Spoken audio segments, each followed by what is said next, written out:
Bienvenue. Une forte délégation du Conseil de sécurité des Nations Unies est au Mali depuis hier. Le but de la mission est de soutenir la stabilisation dans le nord du pays et les actions de l'aménagement. La délégation est conduite conjointement par la France et le Tchad.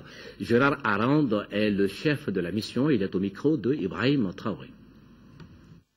7 mois après le déploiement de la MINUSMA au Mali, la visite du Conseil de sécurité a pour objectif de soutenir la stabilisation du pays et l'action de la mission des Nations Unies. Les casques bleus se déploient dans des conditions très difficiles au nord du Mali et nous voulons donc avoir toutes les informations nécessaires. Après le plein rétablissement de l'ordre constitutionnel, rétablissement que nous devons au peuple malien, les membres du Conseil de sécurité souhaitent appuyer la mise en place, dès que possible, d'un dialogue national inclusif pour une solution durable au nord du Mali. Une solution qui ne peut être que malienne, décidée par les Maliens et pour le Mali. Aussitôt arrivée dans notre pays, la mission du Conseil de sécurité des Nations Unies était à l'intérieur du pays ce dimanche. Elle a effectué une visite de quelques heures à Mopti. Les diplomates onusiens voulaient ainsi s'enquérir de la situation sécuritaire et humanitaire sur place et puis discuter avec les différents acteurs sur le processus de dialogue et de réconciliation nationale en cours. C'est un reportage de Yacouba Maïka. C'est aux environs de 9h45 que l'avion transportant la mission onusienne s'est posé sur le tarmac de l'aéroport Ambodédio de Sévaré. À bord, une délégation d'une quarantaine de personnes, parmi lesquelles les représentants des 15 pays membres du Conseil de sécurité des Nations Unies et 3 membres du gouvernement malien. Aussitôt arrivés, les diplomates onusiens ont échangé avec les autorités régionales sur la situation sécuritaire dans la région, ses impacts socio-économiques, les défis et perspectives pour une paix durable et le développement.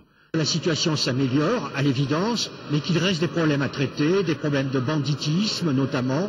Donc il faut que la MINUSMA accélère son déploiement, qui est trop lent, et il faut aussi aider nos amis maliens à faire revenir les services de l'État, la gendarmerie, la police, pour lutter contre le banditisme. L'instauration d'une paix durable passe par un dialogue intra- et intercommunautaire. C'est pourquoi une attention particulière a été accordée aux organisations de la société civile, dont les représentants venus de Tombouctou, Gao et Mopti ont fait part aux diplomates onusiens de leur volonté d'accompagner le processus politique de dialogue et de réconciliation nationale, tout en attirant leur attention sur les lourdes conséquences que les populations ont subies lors de la crise. Nous allons rencontrer le président de la République et nous allons donc lui demander quels sont ses plans dans les semaines et les mois qui viennent.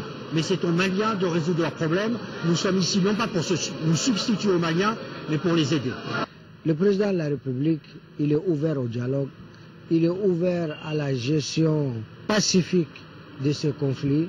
Le gouvernement a défini une vision claire sur la crise du Nord. Sur la question de la médiation, le gouvernement malien reconnaît les efforts consentis par le Burkina Faso, mais a besoin aussi de toute autre initiative tendant à consolider la paix et la cohésion sociale. Ouaga a permis de faire des avancées, mais en même temps, il faut reconnaître qu'aujourd'hui, ça bloque quelque part. Et nous, en tant que gouvernement, ce qu'on regarde, c'est l'intérêt du Mali. Avant de quitter Mopti, la mission onusienne a eu une séance de travail avec les forces de la MINUSMA et les autres agences onusiennes sur les questions sécuritaires et humanitaires. De retour à Bamako depuis cet après-midi, la délégation onusienne présentement s'entretient avec le président de la République. Vous aurez les images au cours de cette édition.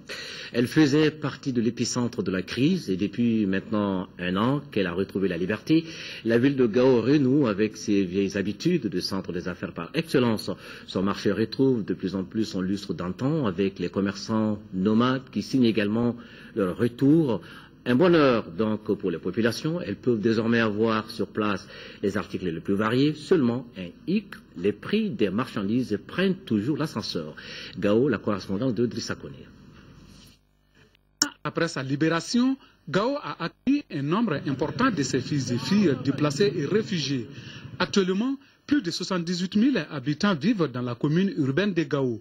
Cette situation, certes salutaire, a pourtant augmenté le besoin en produits alimentaires et non alimentaires. Dieu faisant bien les choses, ces retours concernent les sédentaires et les nomades dont la vocation est le commerce.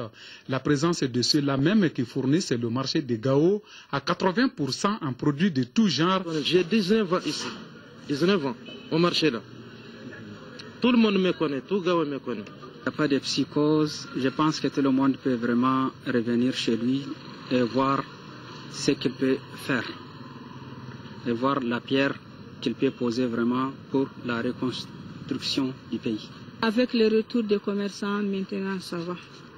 Il y a beaucoup de marchandises. Mais l'arbre ne doit pas cacher la forêt. Malgré ces tableaux reluisants, les prix restent toujours exorbitants au marché de la cité des Askia, épicentre du commerce et des affaires. Jusqu'à maintenant, les prix sont élevés.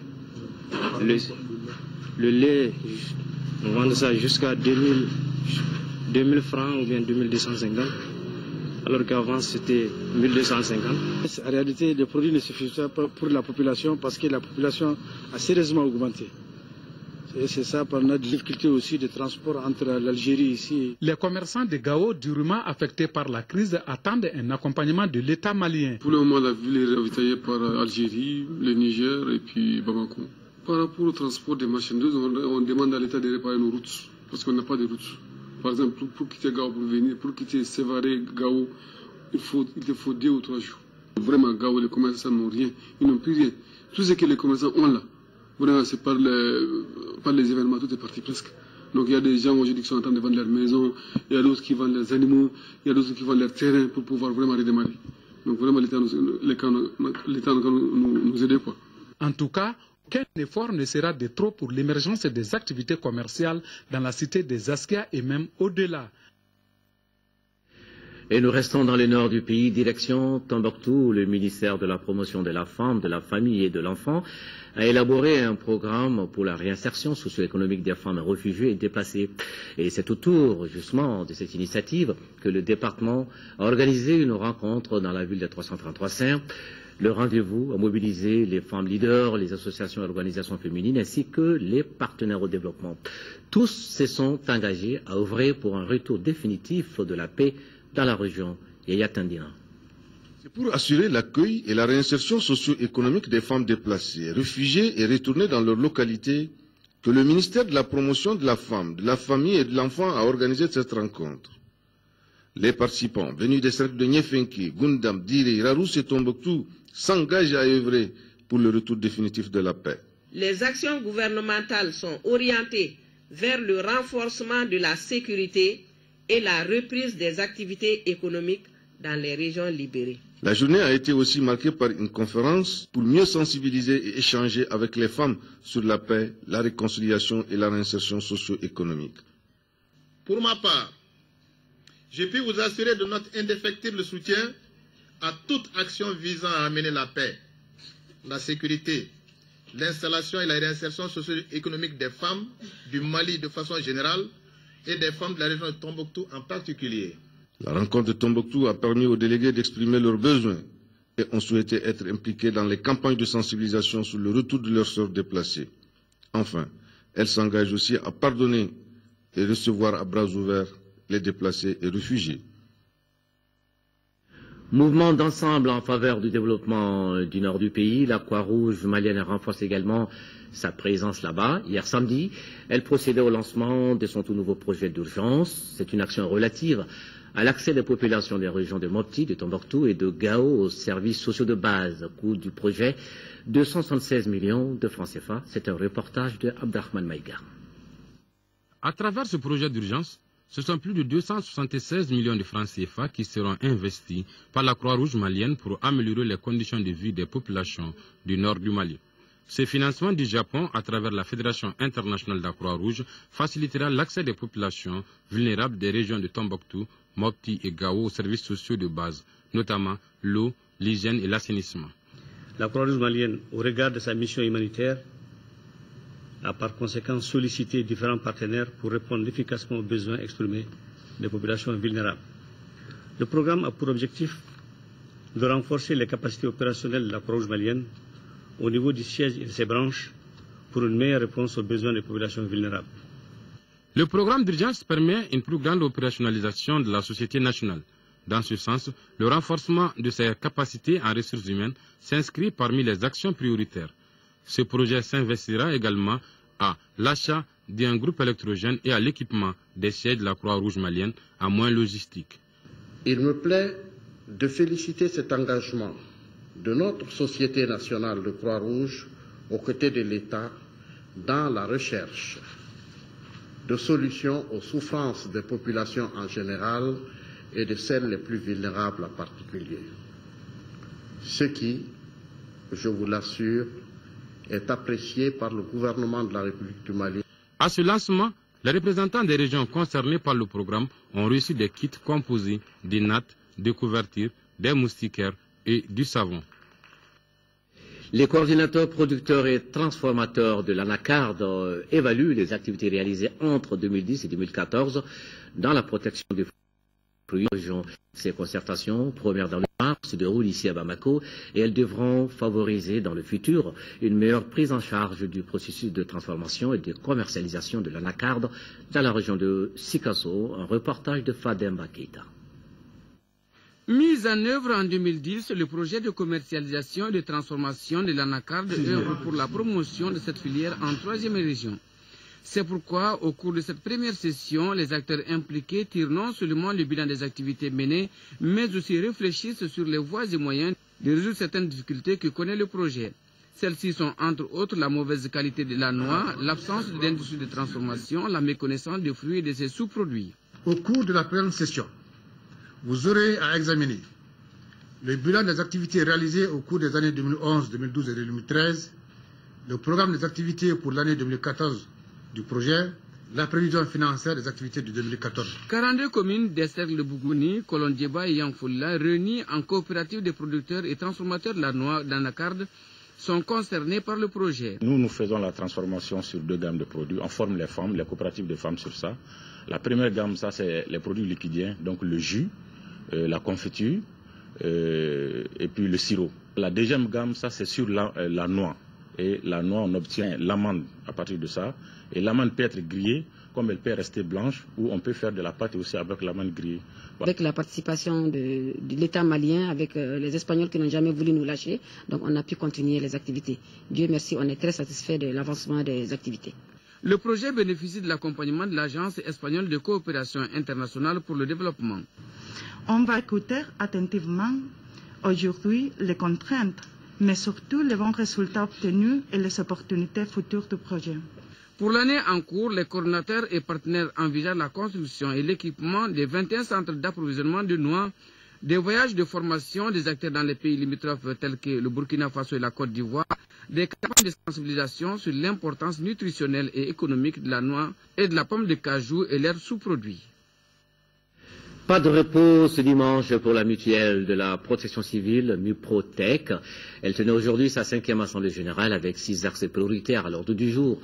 Cette session se tient dans un contexte où les États membres de l'UEMOA sont en train d'unir leurs forces pour harmoniser les législations, compte rendu Abdul Karim Kaba. Sur une prévision d'environ 44 millions de francs CFA, la mutuelle de la protection civile, MUPROTEC, a pu couvrir près de 33 millions de francs CFA, soit 74%. Aussi, au sein de l'organisation, l'accès au crédit est devenu une réalité conformément à la recommandation de la 4e Assemblée générale. Suite aux multiples démarches entreprises, la mutuelle a obtenu la retenue à la source de 80% de ses adhérents, ce qui a permis d'améliorer considérablement nos recettes. Donc au total, près de la moitié des pompiers ont bénéficié des prestations cette année. Les autorités de la protection civile entendent s'impliquer davantage pour le renforcement de la solidarité entre le personnel, affirme le représentant du directeur général de la protection civile. Notre implication dans les activités de la mutuelle est un devoir social, car elle demeure un instrument d'entraide et de solidarité au service du personnel de la protection civile et de leur famille. J'affirme ici que notre soutien ne fera pas défaut pour l'atteinte des objectifs de la mutuelle. Au cours de cette 5e Assemblée générale, les participants examineront 6 préoccupations majeures de la mutuelle, quelles sont entre autres l'application totale des textes harmonisés de l'UEMOA dans le domaine de la mutualité, la fusion des coopératives d'habitat de la protection civile, la régularité de l'état de cotisation. Le ministre en charge de la politique de la ville, Moussa Mara, vient de séjourner au Maroc. Une visite d'amitié de travail sur invitation de son homologue marocain Mohamed Nabil Ben Abdallah. Un séjour de 3 jours pour jeter les bases d'un partenariat fécond et durable entre les deux départements en matière d'échange sur les projets et programmes, ainsi que sur les méthodes et outils de travail dans les domaines de la planification urbaine, mais également sur l'élaboration et la mise en œuvre de politiques de la ville. Les autorités ont toujours encouragé les Maliens de la diaspora migrants à investir dans leur pays sans oublier leur village d'origine. Les migrants du village de Dagasenou, dans la région des Caraïbes vivant en France et au Canada, ont compris ce message en réalisant des investissements collectifs, adduction d'eau, centres de santé, communautaires, écoles, etc. Les investissements personnels n'ont pas été oubliés aussi. Les migrants ayant beaucoup investi dans leur habitat pour préparer un éventuel retour. C'est un dossier de Siaka Konaté. Dagasenou est un village soniqué de plus de 2000 habitants situé à la frontière avec le Sénégal à 33 km de Diboli. Il compte une forte communauté de migrants vivant à l'extérieur et regroupés au sein de l'association Dagasenou Solidarité. Les migrants ont beaucoup contribué au développement du village par la réalisation d'infrastructures, parmi lesquelles un château d'eau d'une capacité de 50 mètres cubes. Son coût 250 millions de francs CFA. Au total, 70 familles sont connectées au réseau. Chaque famille a une borne. Borne à payer parce qu'à chaque mois, le relèveur fait le relève pour donner les factures aux clients. On met le réserve à côté pour surveiller nos machines qui sont en marche. Et puis, à tout moment, pour mettre le carburant. Dagasenou dispose aussi de son centre de santé communautaire, dont la réalisation a coûté aux migrants 40 millions de francs CFA. Le SESCOM, qui est tenu par 2 médecins, autant d'infirmiers, un gérant et 3 stagiaires, offre une gamme de prestations. Cela grâce à un plateau technique moderne. Le SESCOM de Dagasenou, il n'a rien à envier d'un SESCOM urbain. Absolument rien. Notre plateau technique pour un SESCOM, nous trouvons que vraiment c'est pas assez mal. Ça ne veut pas dire que nous avons tout, mais ce que nous avons sous nos mains ici, nous profitons beaucoup de cela. Non loin du SESCOM se trouve le premier cycle, financé à hauteur de 60 millions par les migrants et qui compte aujourd'hui 6 classes, les effectifs étant de 200 élèves, dont 73 filles. C'est une école qui, au début, n'avait pas assez d'effectifs. Mais Dieu merci, aujourd'hui, nous atteignons les 200.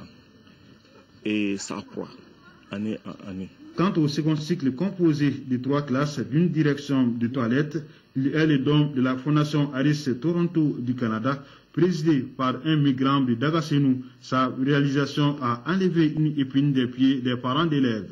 Ce qui a contribué même à la création de cet établissement, c'est d'abord compte tenu de la distance et l'état des routes entre Dagasenou et Diboli. Bon, et quand les élèves partent là-bas, des fois les problèmes pour les résoudre, ce n'est pas très facile. Donc les parents ont vu que pour résoudre ces problèmes, il fallait faire recours à la création d'une nouvelle école de second cycle. En plus du second cycle, une cité servant de logement pour les enseignants a été construite par la Fondation Harris. Les 2 infrastructures ayant coûté 69 millions de francs CFA. Le personnel soignant est lui aussi logé et son salaire payé par les migrants. Pour ce qui concerne les enseignants, leur salaire est pris en charge par l'État. Dagasenou est un village où l'on pratique l'élevage. Pour faciliter l'abreuvage du bétail, les migrants ont réalisé un mini-barrage et surcreusé l'une des nombreuses mares qui traversent le village, ce qui permet de retenir l'eau toute l'année au bonheur des éleveurs. Avant, beaucoup d'animaux mouraient de soif. C'est pourquoi la Fondation Harris nous a aidés à réaliser cette retenue d'eau. Depuis la réalisation de ce mini-barrage, nos animaux ne meurent plus de soif. Les bœufs, les moutons, les chèvres s'abreuvent ici toute l'année. Le coût de l'ensemble des réalisations s'élève à 589 millions de francs CFA, entièrement financés par les migrants, et on est en droit de s'interroger sur l'apport de ceux qui sont restés au village. Quand les villageois initient un projet, les migrants cotisent pour le financer. Quand on achète du matériel, les travaux de main-d'œuvre sont exécutés par la population locale. Les investissements personnels sont importants aussi à Dagasenou, comme en témoigne cette bâtisse appartenant au président de l'association Dagasenou Solidarité. Elle compte une cinquantaine de chambres en dur, toutes alimentées par des panneaux solaires et des groupes électrogènes.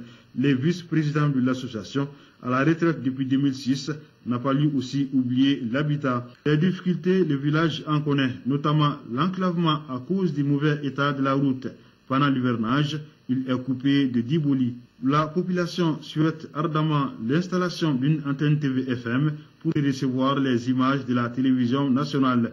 Il faut une antenne parabolique pour pouvoir suivre les programmes de l'ORTM. Voilà, Dagasenou, solidarité, une expérience qui doit vraiment être contagieuse partout au Mali. À Ségou, les travaux de la deuxième conférence nationale du parti Yéléma en préface ce dimanche. Les militants, sympathisants et amis de Yéléma ont fait des recommandations et résolutions relatives à la vie du parti, la réconciliation nationale, la relance économique du Mali et les perspectives sur les élections à venir. Un reportage de Fousseini Samaké. Au cours de 2 jours d'échange, les militants et sympathisants du parti Yéléma venus de toutes les régions du Mali comme de l'extérieur ont fait des recommandations et résolutions relatives à la structuration du parti, le renforcement de la communication entre la base et le sommet, le mécanisme de financement populaire du parti, entre autres. Le nouveau type de Malien est ce Malien qui connaît son pays, l'aime, le dit et le prouve, gagne sa vie à la sueur de son front, se prend en charge et prend en charge sa famille et apporte à la collectivité. Certaines préoccupations et projets de l'heure du Mali, comme la relance socio-économique et la réconciliation nationale, ne sont pas restés en marge de cette conférence. Yéléma soutient la réforme nécessaire des forces armées et de sécurité pour les amener à disposer des capacités indispensables à l'exercice de toutes leurs missions à moyen terme. À ce titre, Yéléma souscrit à la formalisation de nos relations militaires et sécuritaires avec la France, à travers un accord de défense comme cela doit être le cas avec d'autres puissances amies, mais aussi avec nos voisins dans le cadre d'une entente sécuritaire autour du Sahel. La lutte contre la corruption est un combat de tous les instants. Yéléma applaudit le chef de l'État lorsqu'il décrète 2014 année de la lutte contre la corruption. La cérémonie de clôture de cette rencontre de la capitale des Balanzans a pris fin par l'hymne national du Mali. La ville de Ségou qui va vibrer au rythme du festival sur le Niger dès mercredi prochain et ce jusqu'au 9 février. Pour s'assurer des dispositions prises pour cette 10e édition, le gouverneur de Ségou, accompagné du directeur du festival, s'est rendu sur certains sites de l'événement. Constat, tout est fait prêt pour la bonne tenue du festival sur le Niger. Ségou, Dougoufana, Traoré, correspondance. Bienvenue dans la capitale des Balanzans, la 10e édition du festival sur le Niger ouvre ses portes au public. Les tout derniers réglages sont en cours sur certains sites, tandis que sur d'autres, tout est fin prêt. Cette année, plusieurs innovations sont en cours avec à la clé plusieurs artistes de renom tels que Salif Keita, Jacob Devarié ou encore Segouba Bambounou Diabaté. La particularité de cette édition, elle est placée sous le signe de la réconciliation nationale, de la diversité et de l'unité de ce pays. Parce que vous savez, avec tous les événements qu'on a vécus, nous avons souhaité avec les amis du Mali, d'autres festivals du Mali, travailler ensemble pour que cette édition, nous puissions vivre ensemble au Mali, faire une semaine de brassage à travers ce festival. Avec la crise institutionnelle et sécuritaire de 2012 et 2013, l'économie de Ségou s'est atténuée et cette 10e édition permettra à coup sûr d'oxygéner l'économie locale de Ségou. D'autre part, rassurez-vous, toutes les dispositions sécuritaires sont prises pour la bonne tenue de ce festival. Nous avons mis des postes de contrôle avec la police, la protection civile, la gendarmerie, l'ensemble des services de sécurité pour que ce soit à la rentrée, que ce soit à l'intérieur, que nous puissions rassurer les festivaliers. Au programme de cette 10e édition, le colloque de Ségou, la foire internationale de Ségou, la caravane culturelle pour la paix, des expositions d'art et des concerts pour la paix sur le fleuve Niger. Ils sont nostalgiques, ce sont nos 12 000 compatriotes réfugiés à Mantao, au Burkina Faso. La caravane de la paix du festival au désert leur a apporté un réconfort. 2 spectacles, dont un de 5 heures, leur ont été offerts par des artistes comme Aïra Arbi, le groupe Almanar et Génération Taragalt du Maroc. Nos envoyés spéciaux à Djibo, au Burkina Faso, Moïse Traoré, Aïlou Touré.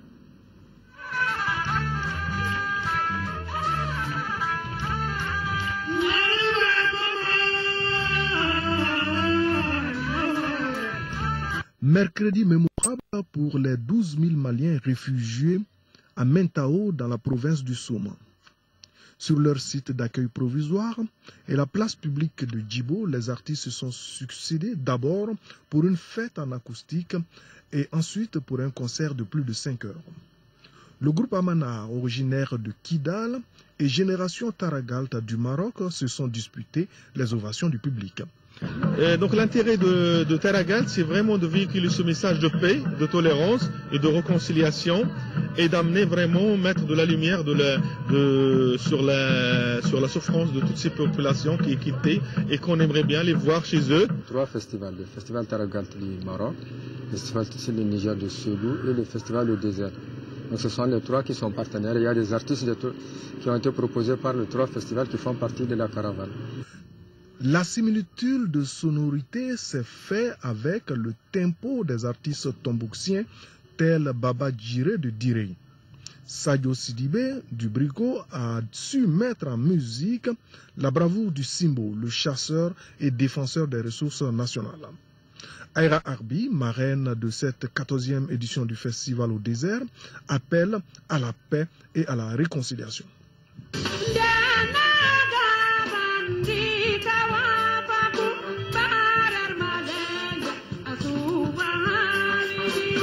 Lors de la fête de retrouvailles sur le site d'environ 7 km, le mouvement des Africains résidant en Italie a offert un fonds et des vêtements aux tout-petits. Le soir, sur le site de Mentao, la température baisse souvent à 15 degrés. Et nous arrivons maintenant au dossier de ce soir qui porte sur les monuments de Bamako. Depuis plusieurs années, ils font partie du quotidien des habitants de la capitale malienne, qu'ils soient éléments culturels, décoratifs, utilitaires, ou rendant tout simplement hommage à des grandes figures. Ces héros se partagent aujourd'hui un même sort, celui d'être malheureusement victimes de l'incivisme de certains citoyens. Cheikh Oumar Sangaré a fait le tour.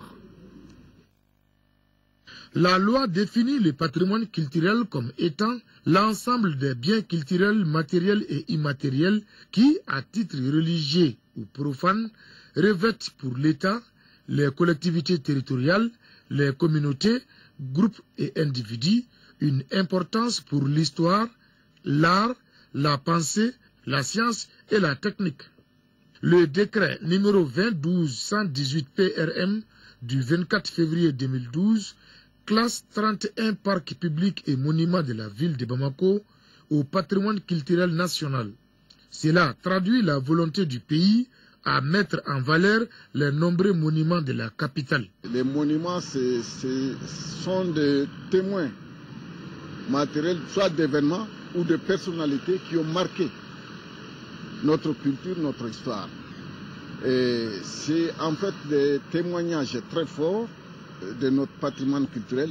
Les monuments de Bamako sont de véritables chefs-d'œuvre architecturaux allant souvent jusqu'aux environs de 50 mètres de hauteur et répandus à travers la ville. De l'histoire à l'intégration, en passant par l'éducation, le sport, la liberté, l'hospitalité, la paix ou l'économie, ces patrimoines sont inspirés des visions de la nation. Et Tcharoy, c'est une histoire. Et ceux qui sont revenus de la Deuxième Guerre mondiale ont réclamé leurs droits et ils ont été massacrés.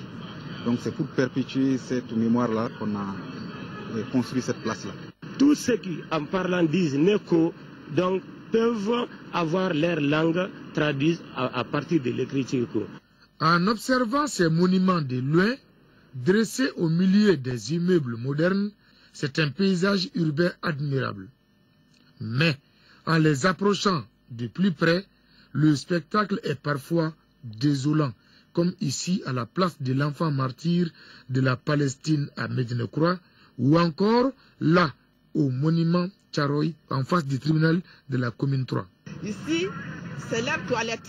Il fait tout dedans, il se lave ici. Les gens qui sont aux alentours des monuments là, et même ils prennent de l'eau ici. La plupart des monuments de Bamako, comme ici, sont devenus des lieux vraiment des lieux de délinquance. Vous venez ici à des heures tardives, vous allez voir des scènes que vous ne devez pas voir. Des sites, des monuments anarchiquement occupés au milieu du centre-ville, comme si cela ne suffisait pas, les installations sont systématiquement enlevées ou détruites. Cela au détriment des caisses de l'État. Pour l'année 2013, il y a une dotation de 150 millions pour l'entretien de ces monuments. On constate qu'une fois les travaux terminés, immédiatement, il y a des gens qui viennent vandaliser les lieux, arracher des lampadaires ou des têtes de robinets. Face à cette situation, le ministère de la Culture prône une synergie des efforts afin de protéger ces monuments tant importants pour le pays. Très récemment, le ministre de la Culture a adressé une lettre aux maires des différentes communes de Bamako pour renforcer les mesures de surveillance en tout cas. C'est donc inadmissible que l'État et d'autres partenaires investissent dans ces monuments et que du jour au lendemain, on vienne, vandaliser, dégrader ces monuments. Les monuments de Bamako constituent des témoignages de notre histoire. Témoignages dont nous avons l'obligation de léguer à nos enfants et petits-enfants pour qu'ils puissent s'inspirer à leur tour des vertus de notre société. Maintenant, le sport, l'athlétisme, le marathon international Bank of Africa de Bamako a été couru cet après-midi à travers la capitale. Environ 6000 personnes étaient au départ des 3 courses, parce qu'il y en avait 3. À l'arrivée du marathon, le Tanzanien Ramadani Nyoni, premier de cette année en 2 heures, 20 minutes, 58 secondes. Compte rendu Abdul Karim Kaba. Le marathon international Bank of Africa gagne en maturité, qualité et notoriété. En témoigne le temps d'arrivée du Tanzanien Ramadani Nyoni, vainqueur de cette année en 2 heures, 20 minutes et 58 secondes. En 2013, le premier a fait 2 heures 27 minutes. En 2 heures 21 minutes et 2 secondes, le Kenyan David Ntinga s'est classé 2e. La 3e place est revenue au Ghanéen Godwin Adoukupo. Pour cette édition, environ 6000 athlètes de 3 catégories, à savoir les cadets filles et garçons sur 5 km, les femmes et hommes plus de 18 ans sur 10 km et les hommes de plus de 18 ans sur 42,195 km. Je suis énormément satisfait, en tout cas de ce que j'ai vu aujourd'hui, depuis le début jusqu'à l'arrivée des marathoniens. La fédération malienne a en tout cas dirigé cet événement-là de maître, et on a vu aussi le public a répondu à notre appel. Donc on ne peut qu'être satisfait en tout cas de cet événement-là. C'est un sentiment de grande satisfaction parce que le marathon et les 2 autres courses se sont très bien passés. Il y avait la grande mobilisation. De plus en plus, il y a de l'engouement autour de ce marathon Bank of Africa. Les anciens athlètes et présidents d'honneur encouragent cette initiative qui, selon eux, participe beaucoup à la formation de la jeunesse. C'est un moyen de développement efficace de l'athlétisme au Mali. Je félicite vraiment la Fédération malienne d'athlétisme et en même temps la banque. L'athlétisme, c'est la base de tous les sports. Et une réussite comme ça, c'est un grand facteur d'union. Et moi, je remercie beaucoup, je félicite les organisateurs et les jeunes aussi qui ont participé. Les 10 gagnants des 2 premières courses, 5 et 10 km, ont reçu des enveloppes entre 100 000 et 15 000, 30 et 3 000 pour les cadets. Ça met en compétition non seulement le Mali, mais le Mali avec d'autres pays africains. toute chose qui confirme aujourd'hui vraiment qui marque la santé politique, économique peut-être du Mali. Les gagnants du marathon recevront leur prix lors d'une soirée gala organisée par la Fédération malienne d'athlétisme et son partenaire, la Bank of Africa. Maintenant, nous parlons football. Hier, au stade Mamadou Konaté, les deux premières affiches de la 7e journée du championnat national de football ont été marquées par des matchs nuls, respectivement, entre l'ASB Assom, 2 buts partout, et AS Police, AS Bakaridjan. Sur un score vierge, le résumé de ces deux rencontres avec Mamadou Dante. Victorieuse lors de la 6e journée devant l'Office du Niger Sport du Ségou 2-0, Association sportive de Bamako entame cette 7e journée de Ligue 1 avec la confiance et un jeu beaucoup plus offensif. Dès les 29 minutes, sur une passe de Mohamed Koumaré dans les 18 mètres, Youssouf Balo ouvre le score pour l'ASB.